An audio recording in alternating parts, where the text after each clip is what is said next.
Hey, Chef Billy Parisi here with Heinen's Grocery Stores. Thanks so much for stopping in today. I'm going to show you how to make an absolutely delicious smoked pork shoulder, but instead of that normal 8 to 10 hour smoke, I'm going to do it in only half the time.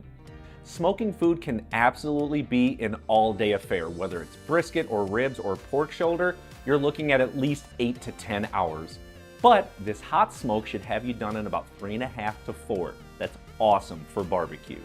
The first thing we need to do is rub down our pork shoulder. I've got a simple spice blend consisting of sea salt, black pepper, paprika, onion powder, garlic powder, brown sugar, and sugar. Simply mix this together using a spoon, set it to the side, and let's go over to that pork shoulder.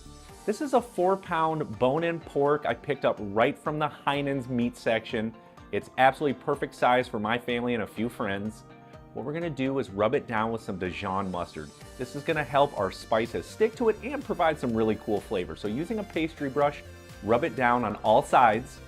And then next, using that spice blend, go ahead and sprinkle it on all over the pork. We want this thing to be completely saturated with all those delicious seasonings. Go ahead and set it to the side. We want this to sit at room temperature, let it heat up a little bit, and let's get outside to that grill. We're going to need to make some coals. So add some jumbo lump charcoal to the right side or left side of your grill. I've got some little sort of cubes that help me light this even quicker. If you've got lighter fluid, that's totally fine as well. We want to get this cooking and make half of it into coals. This is probably going to take 20 to 25 minutes. Go ahead and stack them up high on the coals. Put the little lighter, that little cube thing to help light it up right underneath.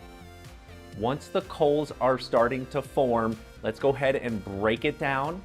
We're going to add some oak. You can use hickory or apple or even cherry wood right over the coals. And on the other side of the grill, I'm going to add a foil pan. This is going to help catch some drippings, but also we want to pour some water in there to help keep that cooking area really moist and make sure that pork is really, really juicy and tender.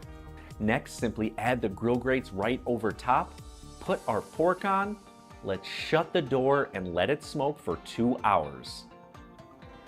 After 1 hour, we're gonna go back out and check on it, just make sure the temperature's holding at 325 degrees. If you get up to 400 degrees, don't flip out, it's totally okay. We are hot smoking this pork. All right guys, the pork shoulder is done. It's been 2 hours outside of the grill. We're simply gonna take it right off, put it on a sheet tray, come back in the house. We're gonna wrap this thing up in heavy-duty aluminum foil, place it back on the sheet tray. It's going in the oven on 325 degrees. Gonna take in between 90 minutes and 2 hours. We just wanna make sure the meat easily releases from that little bone that's in there. It might take a little longer, it might take a little bit less. All right, let's go ahead and take a look at the pork shoulder and see if it's done cooking in the oven. Go ahead and fold back that foil. You're gonna get this amazing smell come right out. Using 2 forks, we wanna shred the pork, completely pull it apart. What I like to do is drizzle on a little Two Brothers barbecue sauce, mix that in, get a nice barbecue flavor into our pulled pork. You guys, everything looks and smells absolutely amazing in this dish. I did some old school Texas style things by putting some pork on some plain white bread, added on some pickles, red onions, a little bit more of that barbecue sauce, boom. This is absolute perfection. If you're looking for more great recipes and ideas, be sure to visit Heinens.com. Get this pork from your favorite Heinens grocery stores. I've got so much barbecue to eat, I can't wait to get started. We'll see you all later.